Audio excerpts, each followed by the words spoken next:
We're connected to the Facebook Live. Hi, peoples, if you're tuning in.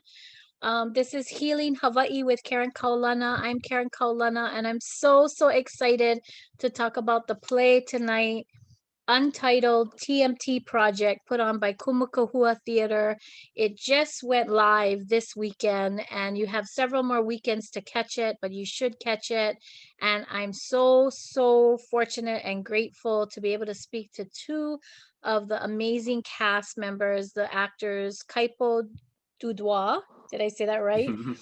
Correct, yeah. Totally. my mouth wants to go the other way so badly. I just It's gotta okay. say Kaipo Dudoit. Okay. And then I also have the wonderful and dear Lelea'e, Buffy Kahalepuna-Wong. Thank you, Buffy, so much for being here. Oh, it's my pleasure. Thank you for inviting us. Thank you, and thank you, mahalo Kaipo too for coming on. You guys just had a show today at 2:00 that just ended like a couple hours ago, and so I really appreciate you coming on. I know the week before opening weekend is Hell Week, and I'm sure it's still the same with a technical show like this and digital theater. So I know it's exhausting, and this is a time when you finally get to breathe and exhale and rest. So I appreciate you spending an extra hour with me and with everyone who gets a chance to tune in to hear about this amazing show. And I hope people get to watch it. It's digital, so it's virtual, so people can watch it from anywhere that they have a signal, that they have internet and Wi-Fi and can connect. But you don't have to be in Hawaii. You don't have to be on Oahu. You can be anywhere and be able to see this if you can connect by internet or Wi-Fi, which is amazing. And so now's your opportunity to see some of the magic of the local stories and local storytelling and stories of the islands and of Hawaii, of this Aina, sharing it with people from all over the world and all across the continent. So, and to our other islands are part of our archipelago. So everybody gets to watch too. And that's exciting. So I'm so grateful to Kaipo and Buffy for being here. And I always start my show off with some kind of opening blessing prayer. And Kaipo, you said you'll share something with us. Yes, this is a prayer that we do for hello. I come from hello nakamale o lilehua. This is taken from hello napule o likolehua, which our brother and sister hello. But this is a prayer that we do to start our hula class. So e kia kua mana loa o oe ka mana o I o ka mana o lana a me ke loha pa ole amene amene amene. Amene, amene, amene, amene. Mahalo, mahalo nui. Thank you so much for that. Okay, you guys have been in, both of you have been in theater for a while, and you've been on Grace many stages. You're both very professional performers. Kumu is so amazingly grateful and lucky to have you. You guys have been part of the Kumu Kahua Ohana for a long time. You've done a lot of plays for Kumu Kahua. Can you just tell me a little bit about your background and how you got involved in theater and what made you get involved in theater, and anything you want to share about your background? I'll start with you, Lelea'e. Oh boy. Well, this is my 21st year in theater. So I've been doing this for over 20 years. And started off on Kauai because I was born here, but I was raised on Kauai. And so I started doing theater at the age of 13 and continued on. And then when I moved here, found my spot with Kaimuki High School, did KHS PAC productions for the rest of my high school years. And then took a break, and then I joined Paliku, I did about 4 Paliku shows with the late and great Mr. Bright.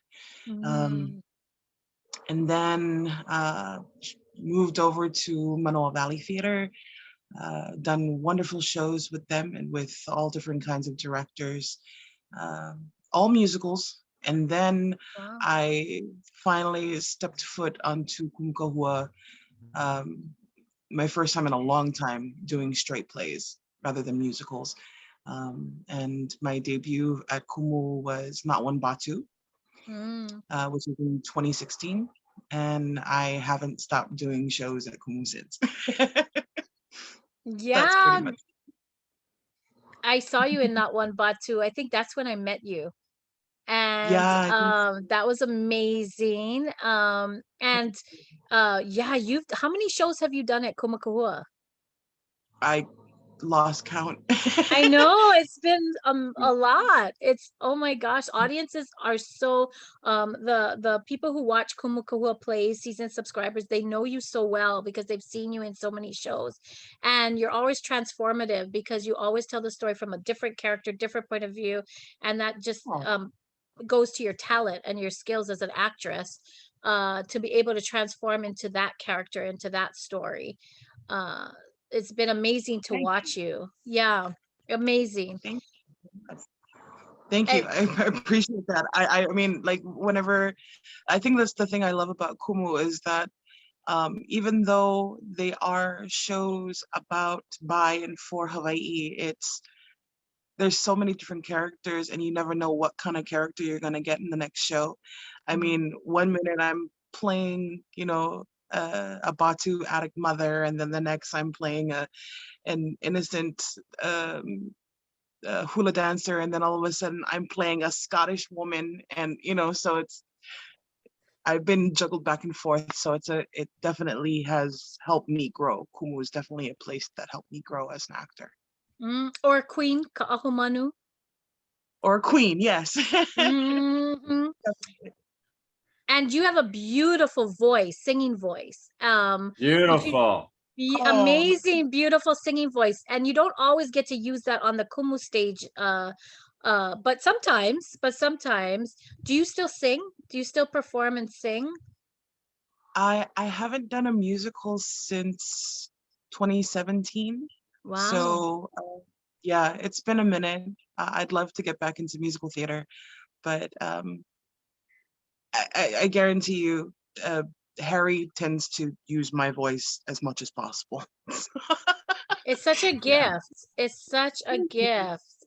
I got it from my mama. Oh, awesome. Yeah. Awesome. Kaipo, tell me about you. Tell me about your background and how you got into theater, because you've also been in a number of Kumu Kahua shows. You know, the one that stands out to me is the one where you didn't even talk, where you were the ghost. That you both were in that, right? Yeah. What was that play? Love it. Yes. Oh my God. That was Kiki's, right? Correct. Yeah, that was Kiki's play. Kiana Rivera's play.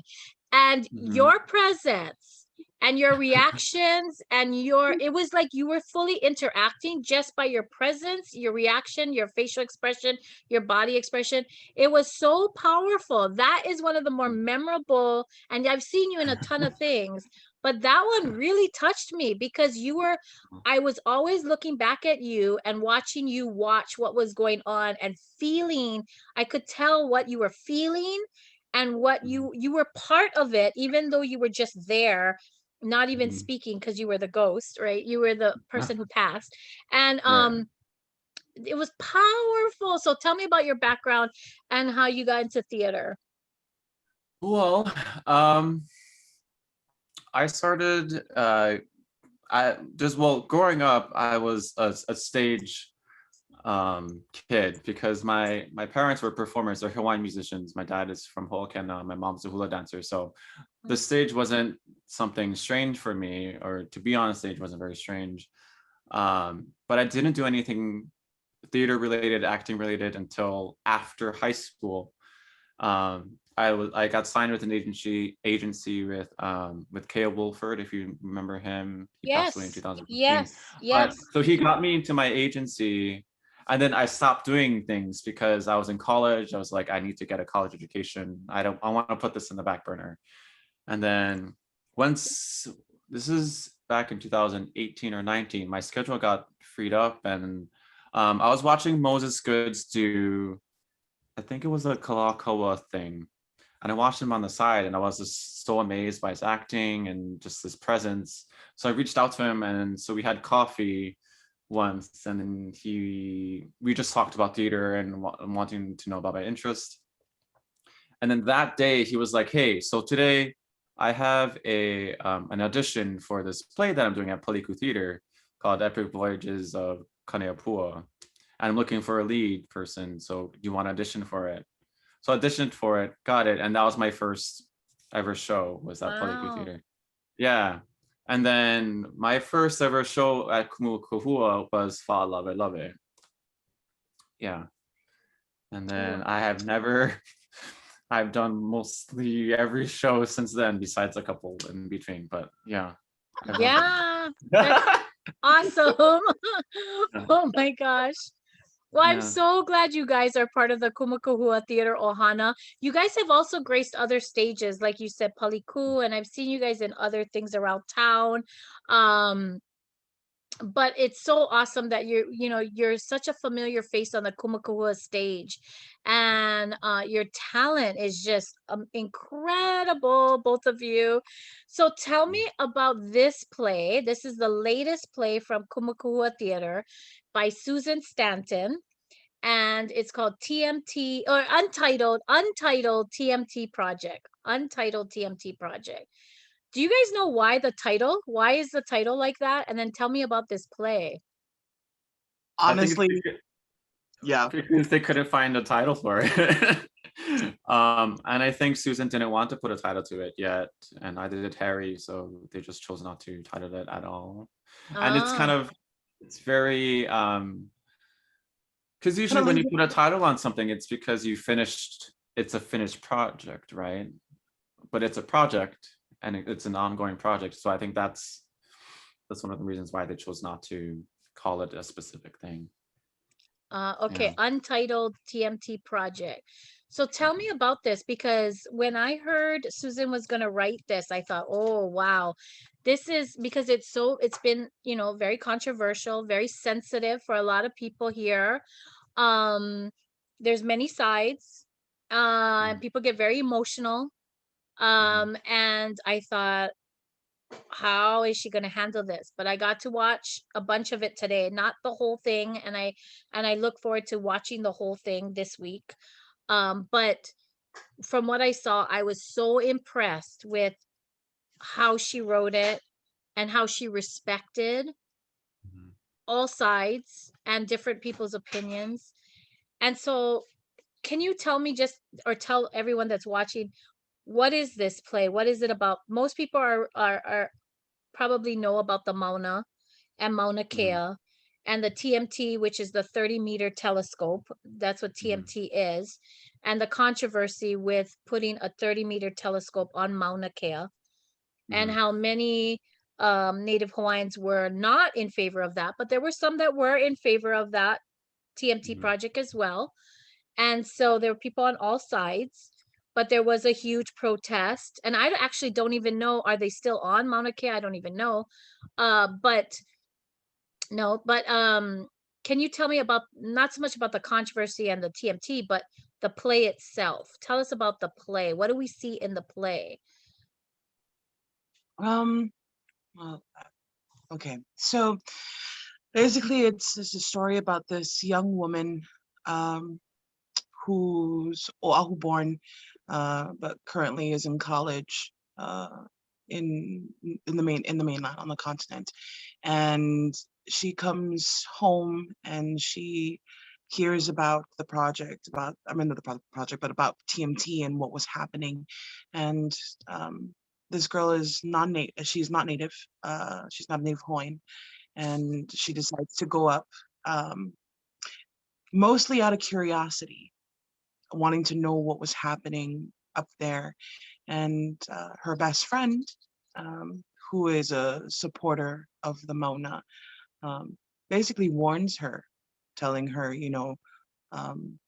don't expect anything, and know that you are an outsider looking in.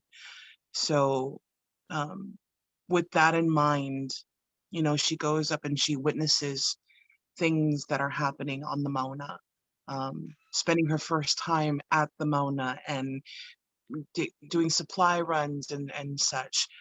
Meanwhile, while all that's going on, you also get the other side of the story.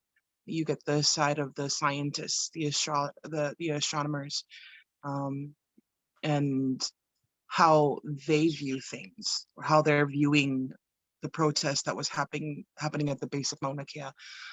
So there's multiple stories going on at the same time from different points of view. That's basically the story. Yeah, and it's so well put together, and honors all those points of view so respectfully. And it also doesn't divide by race, which is really interesting. It's not just a play where you're going to automatically see Hawaiians versus non-Hawaiians, Native people versus non-Native people.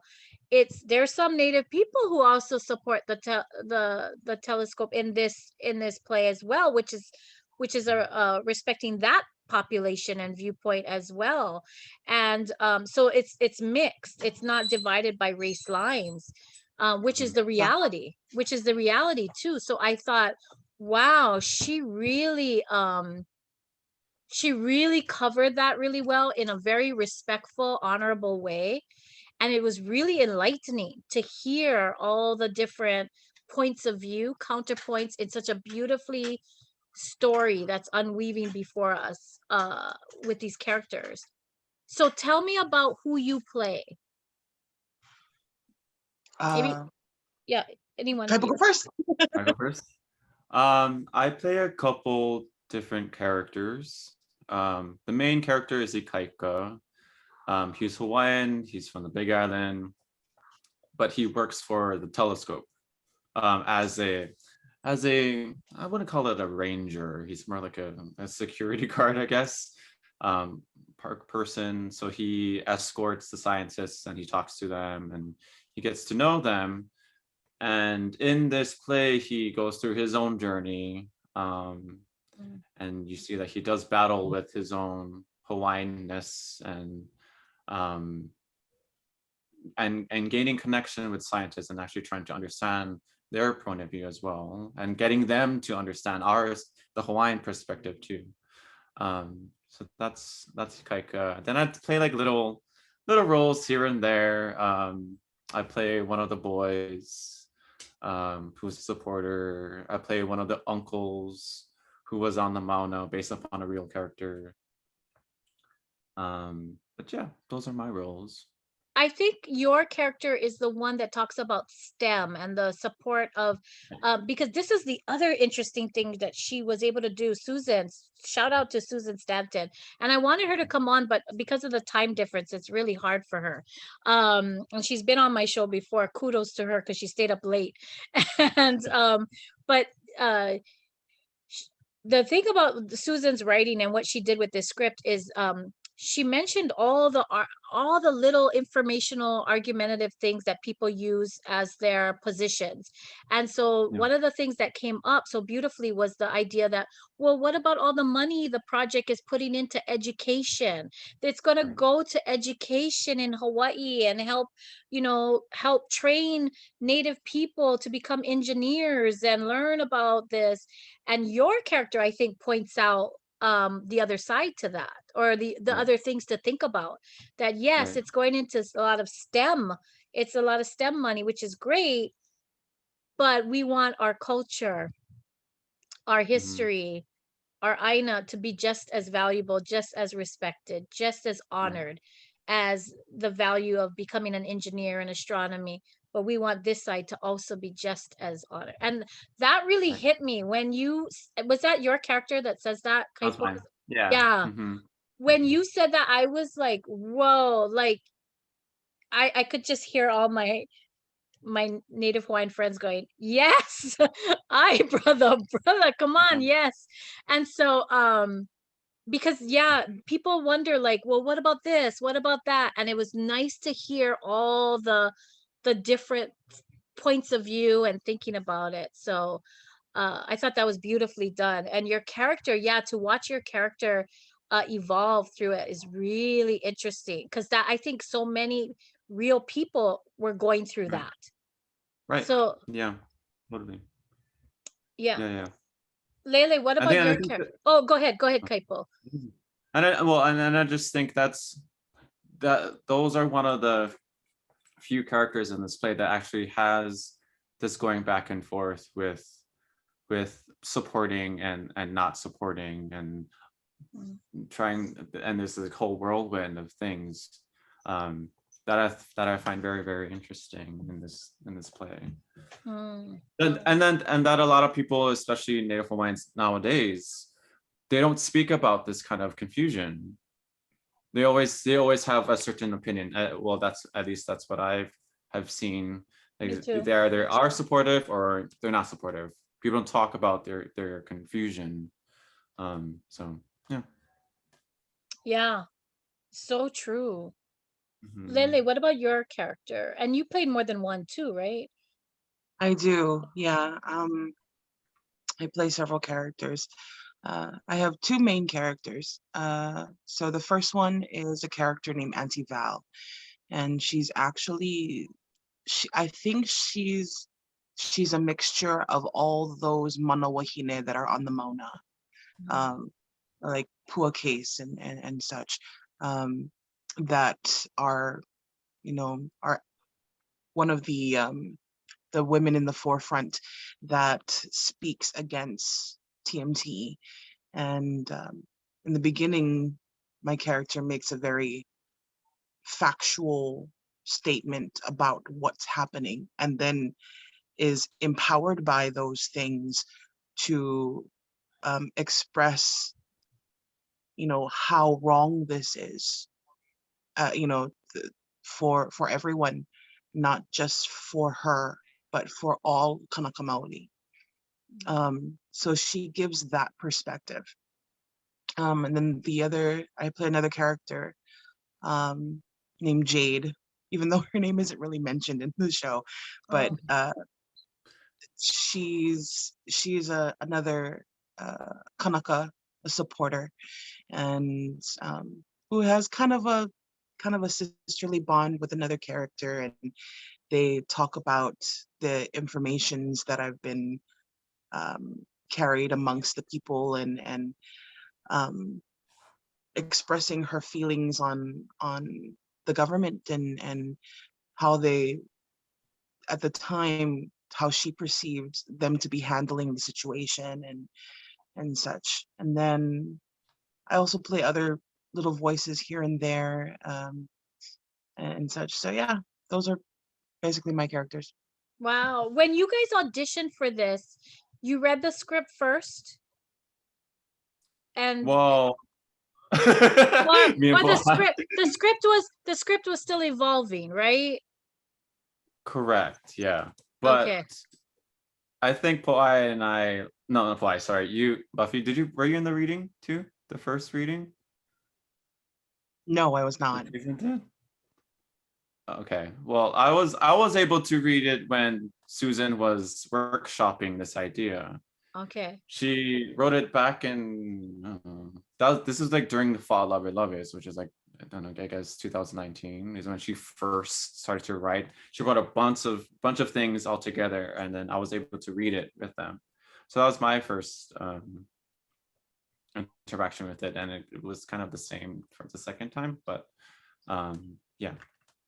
And I was going to ask you guys, because if you were able to read it, were these roles the particular roles you wanted to play, or did it matter? Were you going for a specific role? For me personally, it didn't matter. Any one character was fine by me. I actually did not read the script at all. Wow. prior to Okay. auditioning, because I mean, I was familiar with Susan's work and Yeah. a fan of hers, and her writing is beautiful. She's, her storytelling is effortless.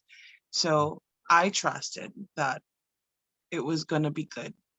So I just went in blindly into the audition. Yeah, same with me. And especially knowing that Harry Wong was going to direct the play, I knew that the play would be in good hands. He's a brilliant Definitely. man. Yeah. Harry is amazing. So yeah, Susan Soon He Stanton and Harry Wong III, we're good. Good. I'm Good. fine with it. Yeah.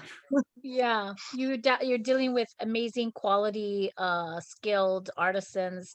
Now Susan Soon He Stanton is not Native Hawaiian, right? Correct. But she is native to Hawaii. She's from Hawaii. But you both are Kanaka Maoli. You have native blood.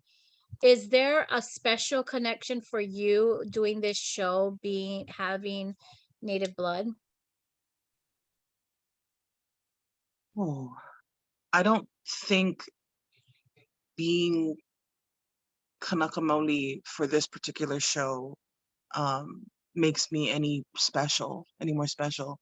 But Okay. I know that being a Kanaka Maoli in this type of show brings truth to the production.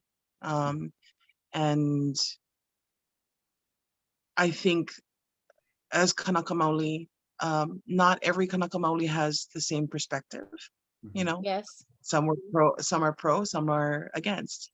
And I think it's the same thing for all of us who are Kanaka Maoli that are in the show. That we bring a different perspective, a different light for the story. Mm. And what about you, Kaipo? Does being Kanaka Maoli, does it give you any kind of special connection to the story? Well, I just think this story and this whole journey of TMT is only just one part of a long history of our people being oppressed by the Haole, and years and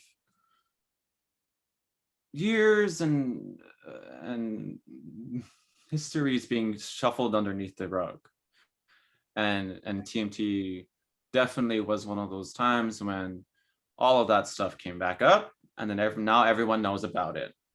And now we are in this, again, another revolution in which now people are understanding about oppression, about racism, about all these kind of different things that Hawaiian people are facing to this day, not only with Haole and Hawaiian people, but with Hawaiian people too. I think right now in this generation, we are witnessing that in full force.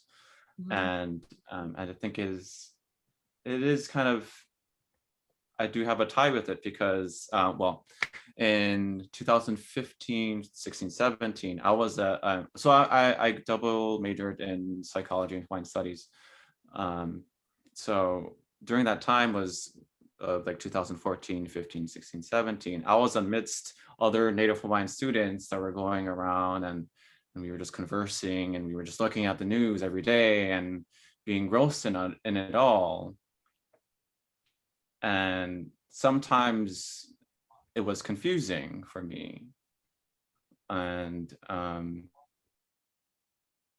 I think plays like this, it helps you try to understand different points of view, but it also helps you try to mold your soul and open your soul up to different things, different answers that you might not have thought about before, either watching it or being a part of it, right? So that is why I have a connection with this. I agree with Kaipo, definitely. It definitely puts things into a different perspective than what you might have learned before. Right. I mean, personally, I didn't know much about the TMT project until it came into like full light, back in 2018 when it happened.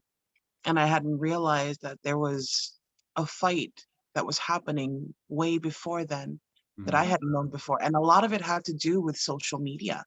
And I mean, that's a lot of what we cover in the production as well, that a lot of this was influenced by social media, and it just spread like wildfire. I mean, celebrities were getting into it too. So, you know, so a lot of that, it just picked up traction and it just kept going, you know, so before you know it, the whole world was hearing about the TMT project. So yeah, I think with also what Kaipo had mentioned earlier about things being brought back to light because of the oppression and things that Kanaka Maoli have experienced throughout the decades. I think it's there is with something like this, there you realize that there is such thing as a generational trauma. Absolutely. So, yeah. Yeah, absolutely. Now, this play doesn't necessarily take a stand either way, right? It's not trying to convince you of one side or the other. So what do you think is the message of this play?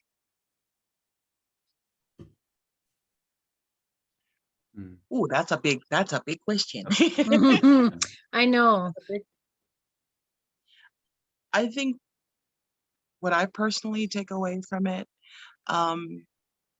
is I think it gives you what you should know, gives you the facts, and it's really up to you as the audience decide, you know, your opinions, how you feel about it.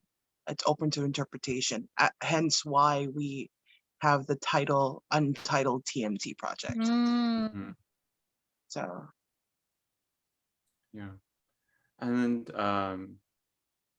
well, in like in a more strained answer for that, I mean, Harry says this, and I think he says this in his pre-show, or maybe he talked to us about this in rehearsals, but it just follows a girl who thought about her home and realizing her home wasn't really her home. Pre-show. It was pre-show. That was pre-show. So realizing that, okay, maybe I'm not a part of home, then, which I think it's a very I'm getting political. It's a very American thing to talk about. I think it's also a Hawaiian thing, but not really have an understanding about where their home is. I think that's not so common in Hawaii, because Hawaii is very Hawaii people anyways, they know where their home is. But for other Hawaiians, sometimes for other non-Hawaiians, it's hard for them to understand where their home is. Because one part of the play is that we talk about like genealogy chants and knowing where you come from, recalling all these things, these historical things that make you who you are. Not being able to express that just tells you that maybe you need some more digging and more soul searching. Yeah, and you know, you mentioned like that we don't talk about that confusion even among Native peoples here, but that's also there's a confusion of people who are born and raised here but are not Native. And where's their place? Because this is the only land they've ever known. Maybe they've been here for generations. Chinese families, Japanese families from plantation days, but they are not Native people. So where do they fit? Are they settlers? Are they, you know, what is their role? What is their connection? And so I think we're at a time right now where we're all trying to figure that out. Right. And what's beautiful about this play, using this platform or the idea of this, of what happened at the Mauna and TMT and everything that happened there, is it's sorting through a lot of different points of view and a lot of things. And I think it's provoking a lot of discussion to figure some of that out. What's our part? What's our role? What's our feeling about this? What's our connection to this place?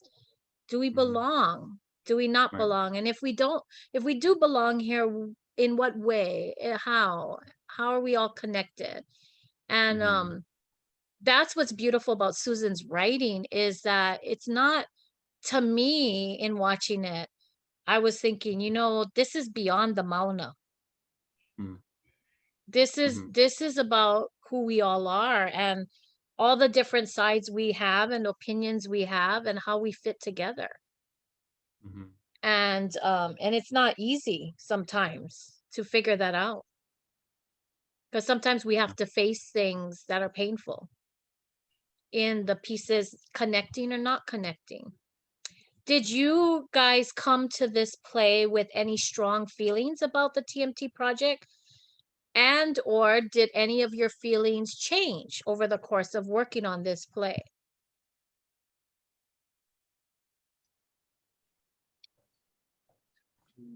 Not really. Not really. Okay. Um, Not yeah, really. it's not really. I've always felt the same um, prior to the show, and um, still have strong feelings about it.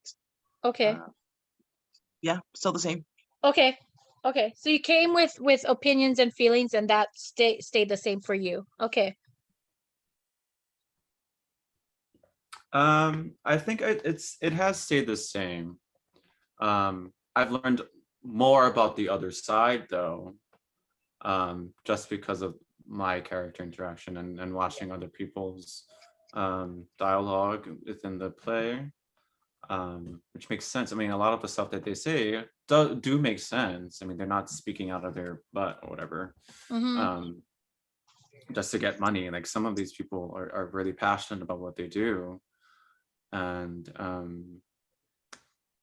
what really got me, I think I had a realization today about there's a part of the play where they're talking about like creation and how there's like a Western side that's talking about how the creation of Earth, and then there's a Hawaiian side.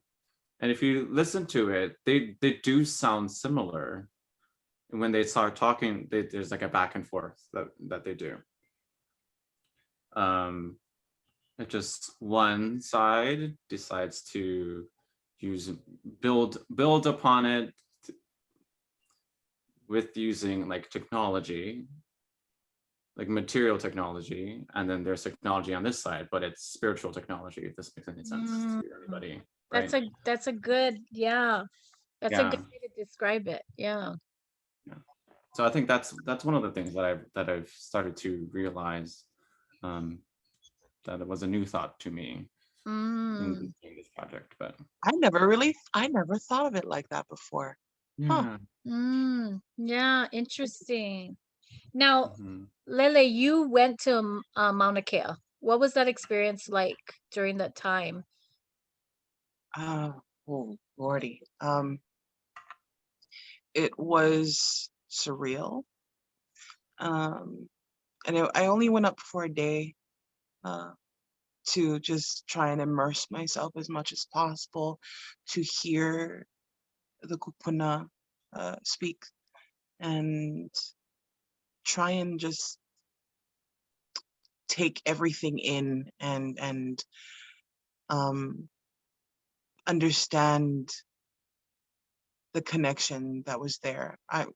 I'm more of a spiritual person, so when I went there, I was feeling everything like in my soul. Like I could feel everyone, and not just the people, but the place itself. There was so much um, charge in the area that there was a few times where I had to stop and just breathe because the feelings were so overwhelming. Um, and I remember I was with a group of people, and we hiked up the back of Pu'uhonua, Pu'uhuluhulu, and we went up to the top of the Pu'u. And just as the guide was telling us about the land and how they were actually all crown lands. Um, and he goes further into the history of it and such. But I remember just looking out at Mauna Kea and having this feeling of unease, of pain, um, of I felt like I felt like I needed to cry and I needed to get it all out because as I guess as a Kanaka, we are tied to this land. You know, this is our these are our birth sands. This is where we come from. We might not have, you know, in the past, we might not be from here, but we were the first to be here. And over the thousands of years that we've learned to live with this land, it had become ours, and it was our job to take care of it. And this is gonna sounds really hokey to some people, I'm sure, but I just felt so much pain up there. I felt it in my bones, in my marrow. I could feel it, and it was crippling at times because I understood. I finally understood why this needed to be done, why the kupuna stood up the way they did. And so that's what I took away from being on the Mauna. And you know, I'm a huge supporter of the Mauna, and I knew that that's where my heart lies when it comes to this conflict because of the pain I felt. So that's my connection. That's powerful. That's powerful. Do you think, or where was that pain coming from? From the Aina itself, from the Mauna, which is mountain, Mauna Kea, Yeah.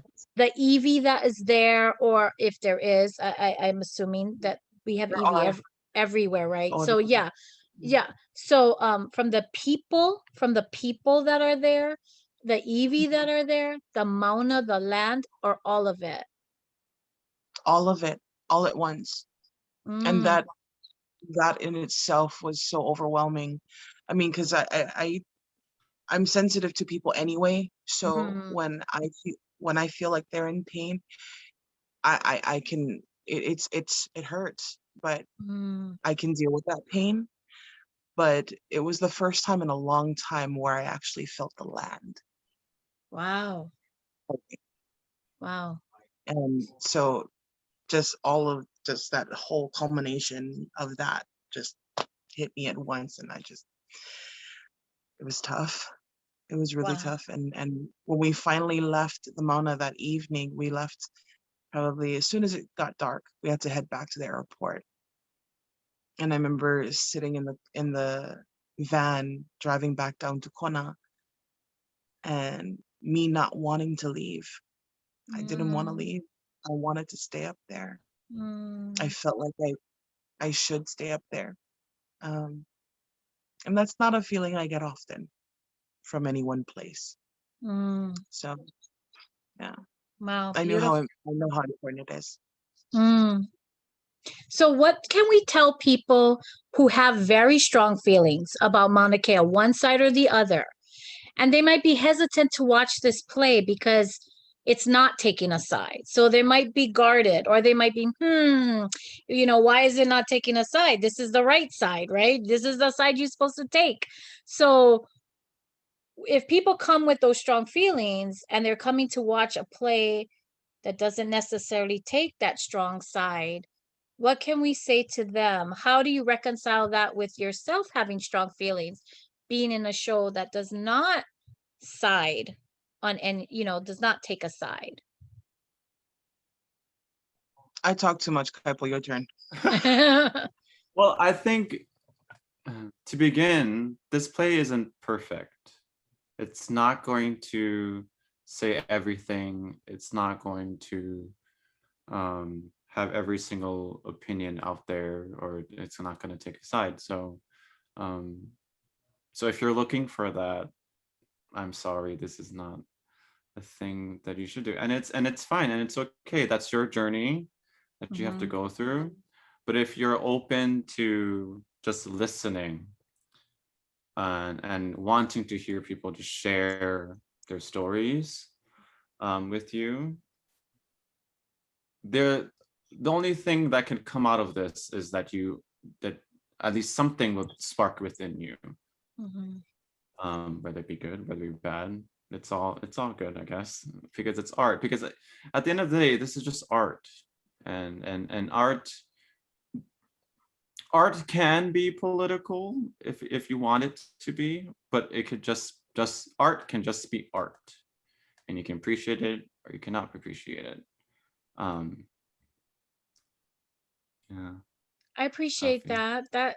And I would tell people, just come and Yeah. watch, just come and see, just come and watch. You never know what's going to hit you, what's going to touch you. There's going to be characters that speak your voice. That's going to be your voice. There's going to be characters that speak the other side, but just come and see and just be open. That's what I would ask. Oh, Lelea'e, when you shared that, I could feel that. Thank you so much for sharing your connection to the Mauna. And that was so powerful.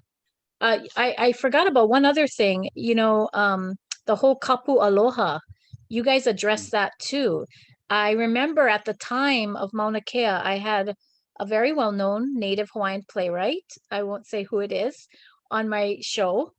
And we were at the radio station. This was pre-COVID, so I was at the radio station with him.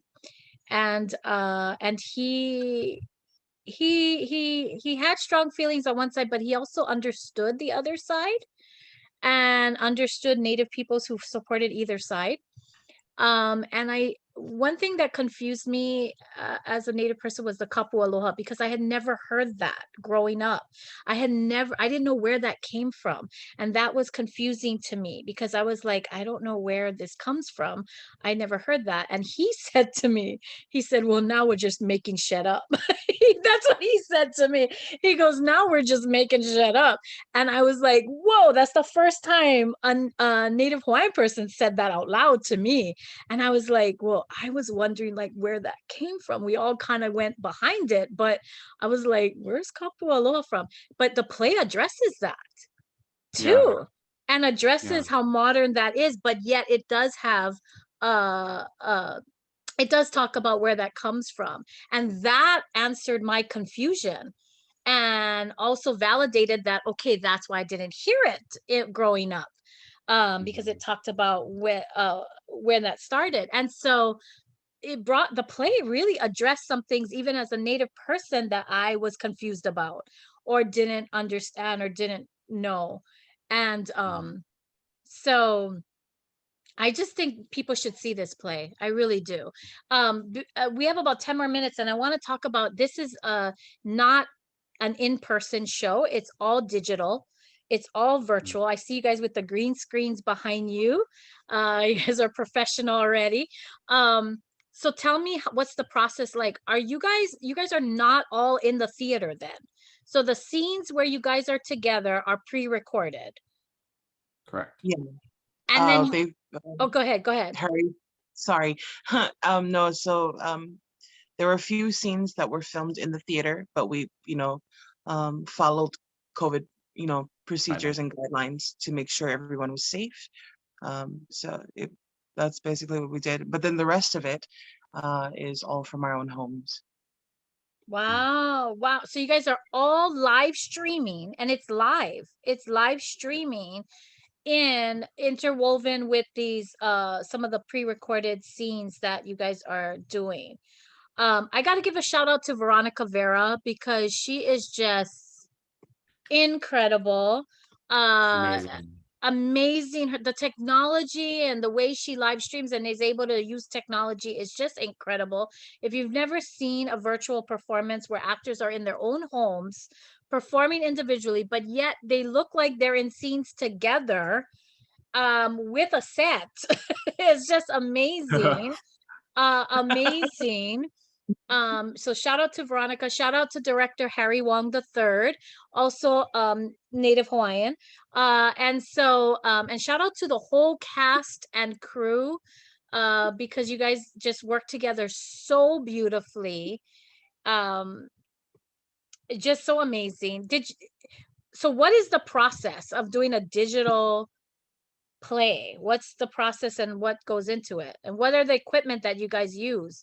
You guys have green screen, you guys have special mics and audio equipment because your audio sounds great. I don't think any of us got mics. Oh, mic. okay. Oh, you have a Oh. mic. He has a mic. Yeah. A few of us have mics. A few of us have webcams. Some of us are using our phones. Like Wow. me. Like Lelea'e, yeah. Wow. But yeah, thankfully they've been provided it. We have been provided with those things from Kumu Kahua, thankfully. Thank you to them. But yeah. Wow. It's difficult. It's not that easy. No, Yeah. it's not. It's It's a really whole difficult. different kind of acting.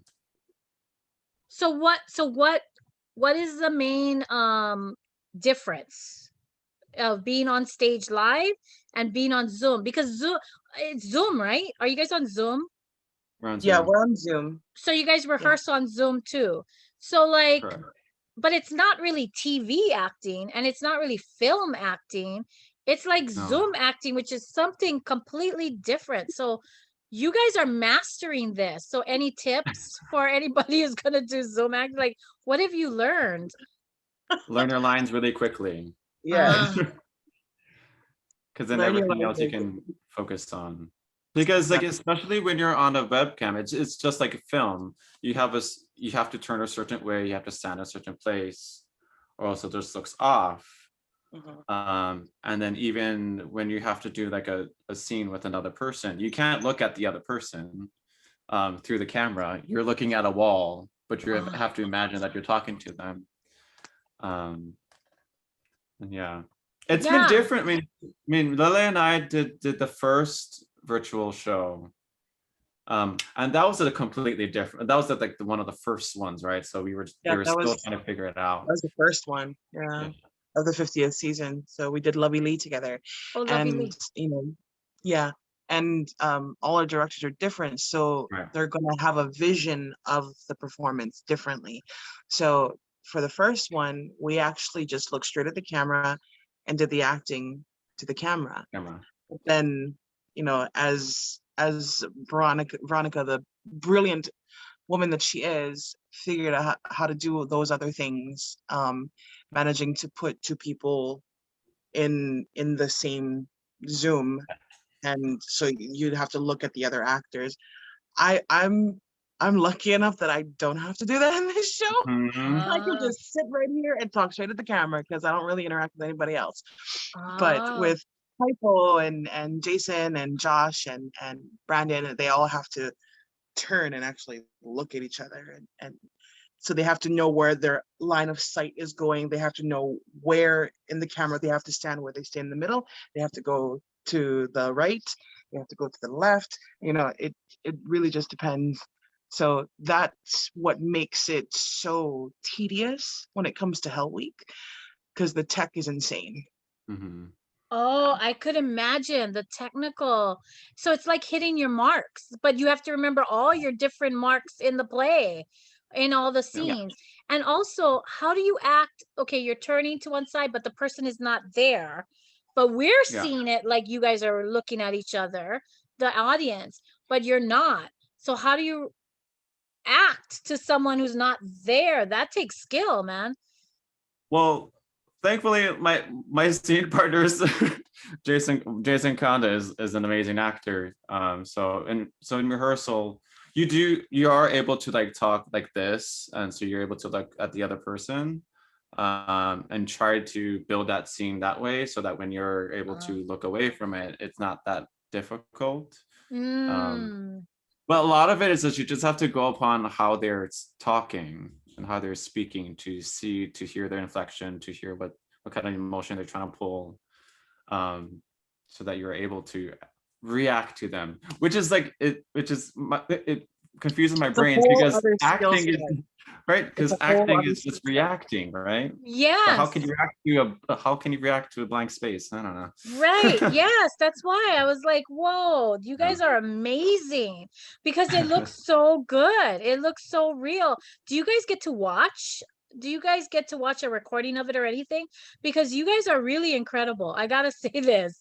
If you guys get to watch the whole show, it's like blows your mind that you guys are not in the same room or not in the same screen together or anything. It's incredibly real.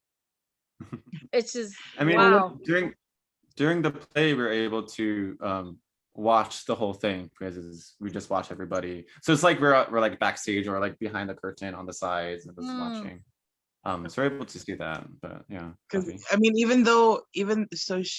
Veronica uses a different piece of program. So she's streaming. I mean, we're all streaming on one Zoom, but she's basically taking Zoom and putting it into this program so we can still see what's happening in the other program. So we can watch the whole thing play out. And it's very neat to watch. It's like, okay, that I would, if I could catch myself in time to see, I'll notice that like my line of sight isn't quite right. So I have to like adjust, So. Interesting. Oh my gosh, you guys are getting so good at this because man, it's amazing. It's amazing. Everybody should really check out this play. It is so, the technology is so incredible, and you guys as skilled actors, everybody in it, everybody in your cast is so amazing. So if you want to check out this play, you got to go to kumukahua.org. Go to Kumu Kahua's website, KUMUKAHUA.org, and get tickets for Untitled TMT Project. Get your tickets. When you buy your tickets, by the way, it's pay what you will. So you can pay $0. You can pay some of the suggested prices, $10, $20. You can pay whatever you want to pay. So it's pay what you will. And get your tickets. And then you're going to have to press print tickets. When you get your receipt, you're going to have to click on print tickets, and it'll give you the link and the password to the show. Now, some people have been having trouble getting on. It wasn't only me today, but there were other people I know opening. I got a ton of texts, and I just kept telling them, call the box office. If you have trouble, call the box office, 536-4441. It's 808-536-4441. There's somebody live in the box office. Shout out to Suyuno and Carlin and whoever else has been in the box office. They are live in the box office, and they can help navigate you to the right link so you can watch it. And it will show up on YouTube for you. And but you need to get that link and the password. So when you get your tickets through kumukahua.org, make sure you click on print ticket so it shows you the receipt with the link and the password. And if you have trouble, call the box office. Or what helped me today, as Suyuno guided me, was I went to the Facebook page. I went to Kumu Kahua Theater's Facebook page, and I clicked on the live link there and one of the posts. I clicked on it, and I was able to go to the YouTube video and watch it. So so it is a little tricky this time. We're using a different ticket master agent, and we're going to probably change it in the future. It's a little tricky. People have been having a hard time, but so go on a little bit early. The lobby opens a half an hour before the show, and there's a lot of good information. So you can tune in early and try to get set up so that you can get in and watch. This is one show you don't want to jump in last minute. It's a little hard to connect, but once you do, you're gonna have it's amazing. I thought of something else that the show covers that was also a big issue and added another layer to the whole Mauna Kea protest, was the police officers and the guards that were hired or told to go to the Mauna and like kind of keep the protesters down or away, or that was hard because some of them were Native Hawaiian people that were on the same side. That's their ohana on the other side too. And that added another layer to this whole protest. And that is kind of covered in this show as well, kind of through your character, Kaipo. Yeah. Yeah. And ironically, I played both of those. I played the kupuna who was getting arrested by Native people And then I play the telescope worker too. Mm. Yeah. Yeah, and so you guys, I thought, oh my gosh, Susan just did an amazing job with this script because so many of those different aspects are all in this script to kind of unpack and take a look at and feel and experience. And it's an amazing show. Every show that I'm in as an actress, I learn something from my character or from the show or from the cast or from the director, from the process.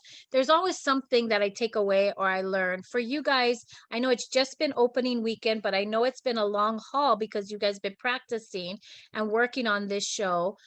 What is your takeaway, or what have you learned? What has the show taught you, this process taught you, the people taught you, anything? It taught me to actually listen to the other side.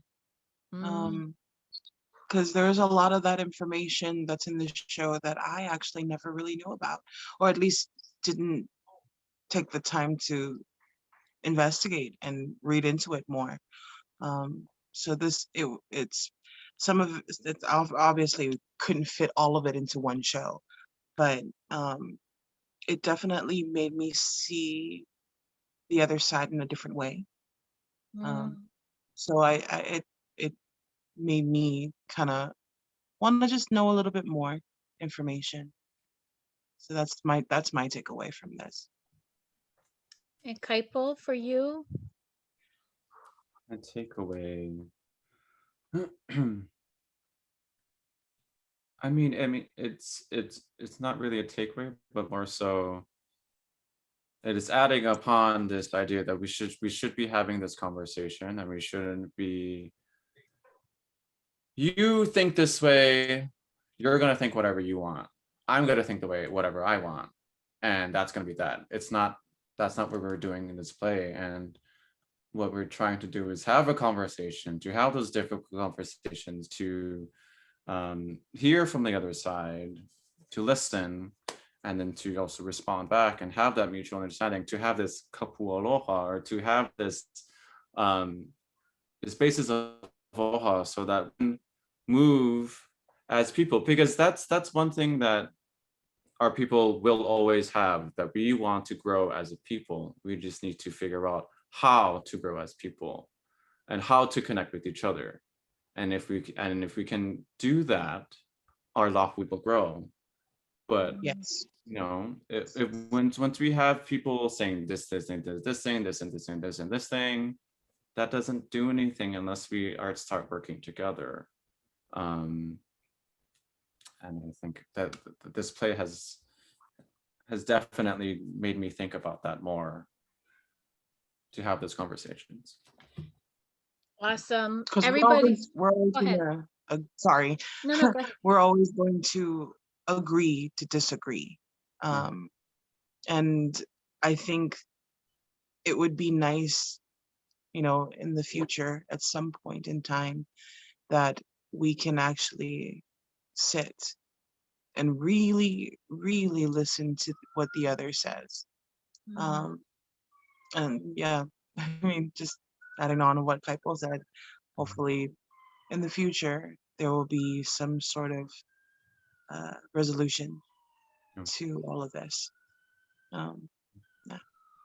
Yeah, but beautifully said, you two. And it's okay that we have diverse viewpoints and diverse opinions as a people. I think collectively in any nation, there's no nation that all thinks the same, that all believes the same, that has the same political values or anything. So it's unfair to think Hawaiians need to be like that. Sometimes I feel like people put that on us, and we don't have to be like that either. There's no example of that. The beauty is in the diversity of the viewpoints. Right. But I think that the listening more, and the openness more to each other, and the honoring of each other.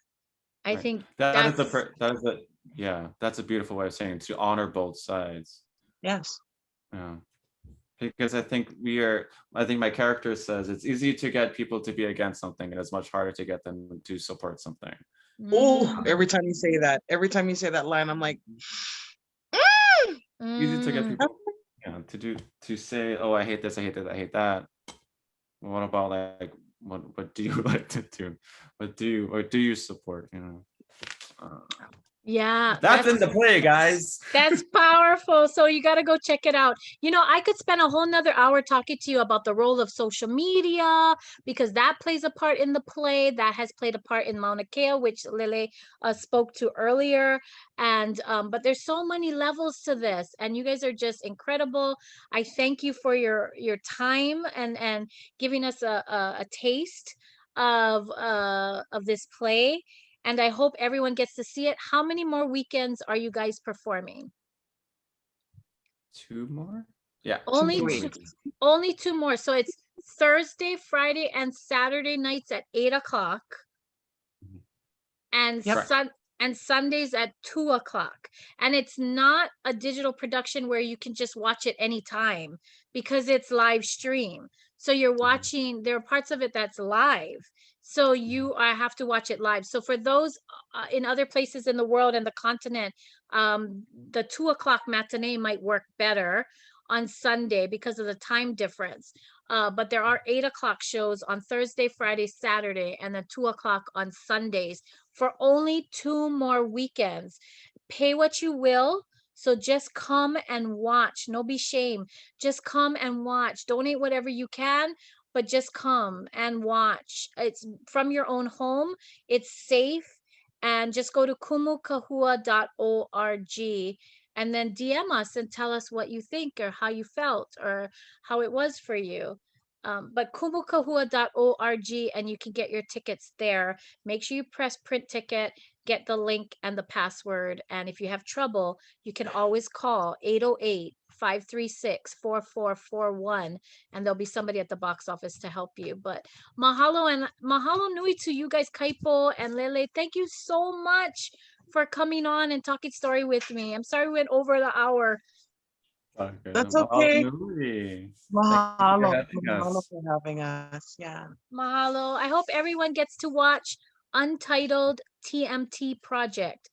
Untitled TMT Project, kumukahua.org. Mahalo nui. Aloha. Mahalo.